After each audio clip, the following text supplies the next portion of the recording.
Bienvenidos a nuestra unidad curricular Economía Política. Recuerda que en la Universidad Bicentenaria todo lo que sueñas se puede convertir en realidad. Les habla su facilitadora, doctora Bexy Bolívar de Hinojosa. A continuación, damos la más cordial bienvenida a nuestro primer encuentro o actividad síncrona número 1, donde estaremos socializando el plan de evaluación y explicando algunos lineamientos referidos a las actividades evaluativas. Como en primera instancia, tenemos por acá el plan de evaluación, el cual está comprendido por 3 semanas. La unidad de competencia, los números de evidencia de las actividades, el instrumento de evaluación, la ponderación y las fechas y horas de las actividades. Como pueden observar, en este momento estamos en la primera actividad síncrona señalada para el día de hoy, en la tarde de hoy. Y tenemos por acá 2 unidades de competencia que se van a explicar a continuación. En cuanto a las evidencias de aprendizaje, tenemos por acá 2 actividades sumativas, los cuales comprenden 2 cuestionarios que serán evaluados a través de un registro de observación como instrumento de evaluación.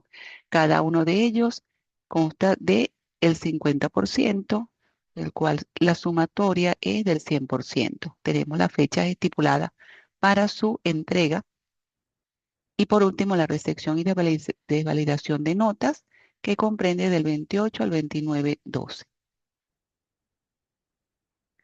Como una unidad de competencia general, en esta unidad curricular se tiene la siguiente: analiza las diferentes variables económicas, así como su impacto en las empresas y la sociedad, a fin de interpretar y comprender los fenómenos económicos de manera crítica y reflexiva. En este En esta medida podemos observar que una variable económica es una herramienta que se usa para medir y analizar diferentes aspectos de la economía, que sirven para evaluar cómo cambian las cosas con el tiempo, como el desempleo o los precios de los productos.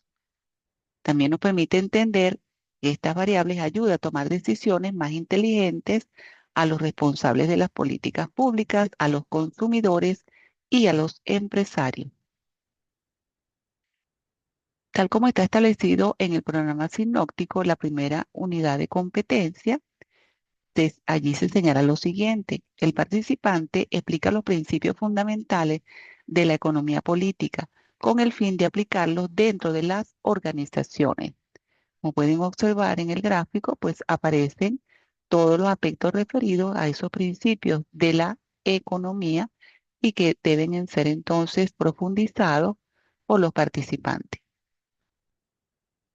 Como núcleos temáticos, tenemos lo siguiente: los sistemas económicos a nivel mundial, señalando dentro de estos sistemas económicos lo que es el capitalismo, el socialismo y el comunismo, entre otros, y algunos conceptos fundamentales referidos a sujetos y actos económicos, elementos que conforman el Producto Interno Bruto, los tipos de ingreso e ingreso nacional, sector público y las cuentas nacionales.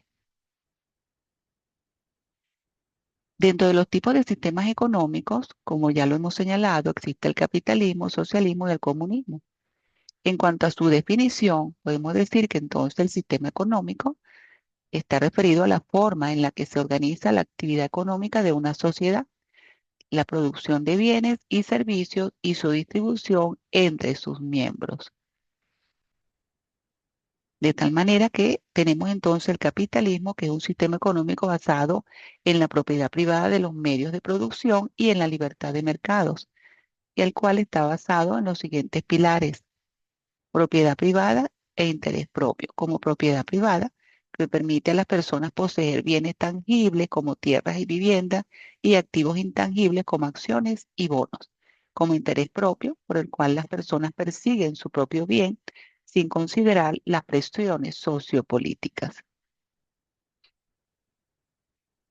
Como un concepto de socialismo se tiene el siguiente: el socialismo es una corriente filosófica, política, social y económica y una ideología que abarca una gama de sistemas socioeconómicos caracterizados por la propiedad social de los medios de producción y la autogestión de empresas por parte de los trabajadores. En cuanto al comunismo, a rasgos generales, tenemos que el comunismo es un sistema social sin clases, con una forma de propiedad pública de los medios de producción y con la plena igualdad social de todos los miembros de la sociedad. A continuación, podemos entonces observar lo que son sujetos y actos económicos. Los sujetos económicos, las personas y agrupaciones de personas que desarrollan una actividad económica. Esos son entonces los sujetos económicos. Las unidades económicas de producción, denominadas comúnmente empresas, tienen como finalidad la producción y o distribución de bienes y servicios. Entre los actos económicos podemos decir que son actos conscientes del hombre para satisfacer sus necesidades.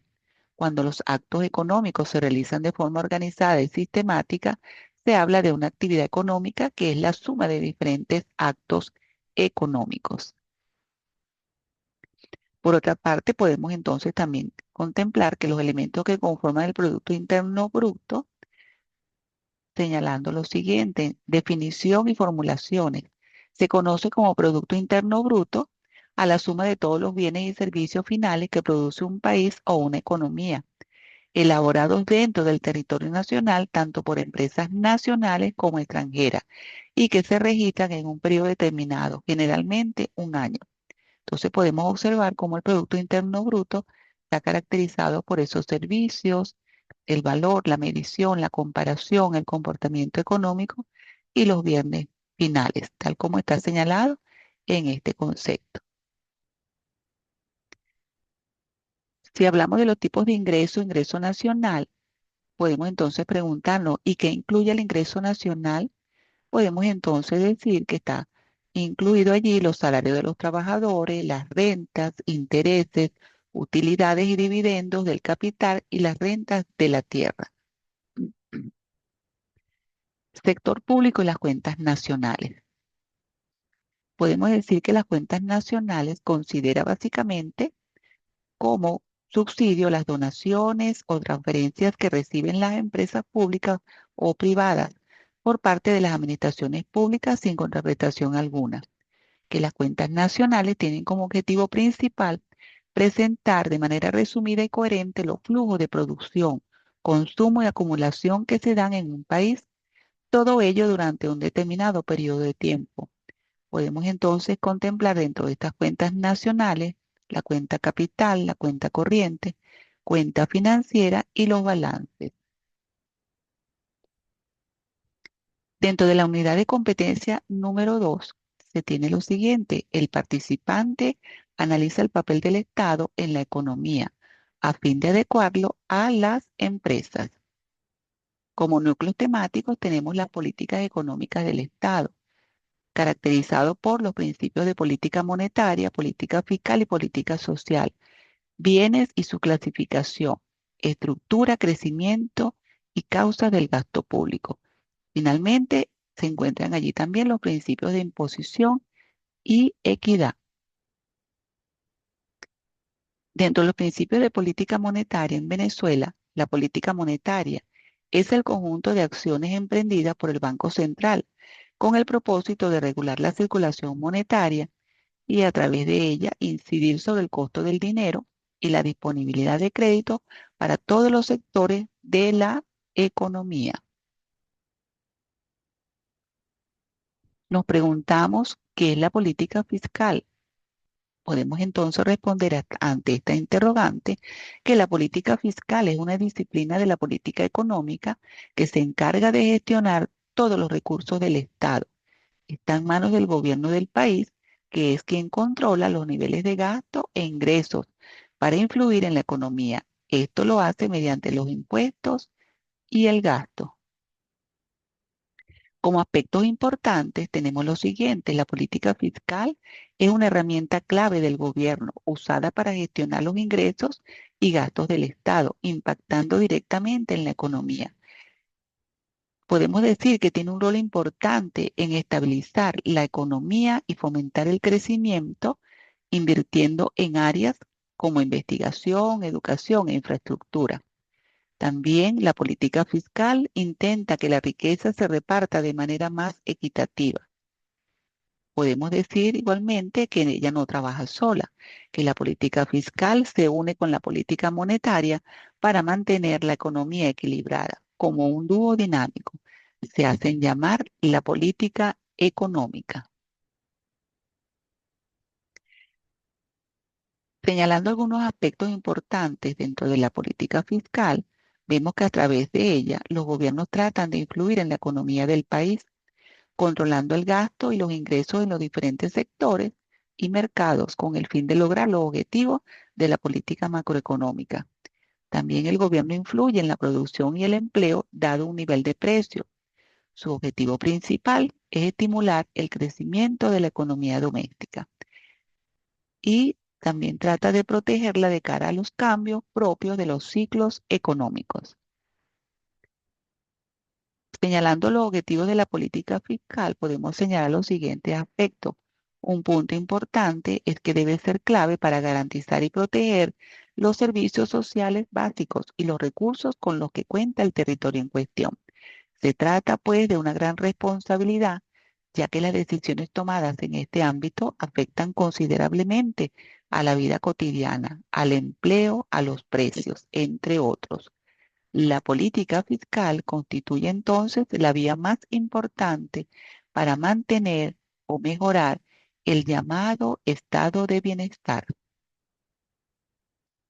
Cuando hablamos de bienes y su clasificación, podemos entonces señalar que hay una diversidad en cuanto a esta clasificación de bienes.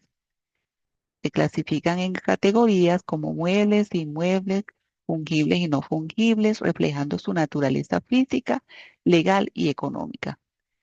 A rasgos generales tenemos que los bienes satisfacen nuestras necesidades, que dentro de estos tipos muy conocidos tenemos según su materialidad, son aquellos bienes y servicios según su naturaleza de consumo y de capital.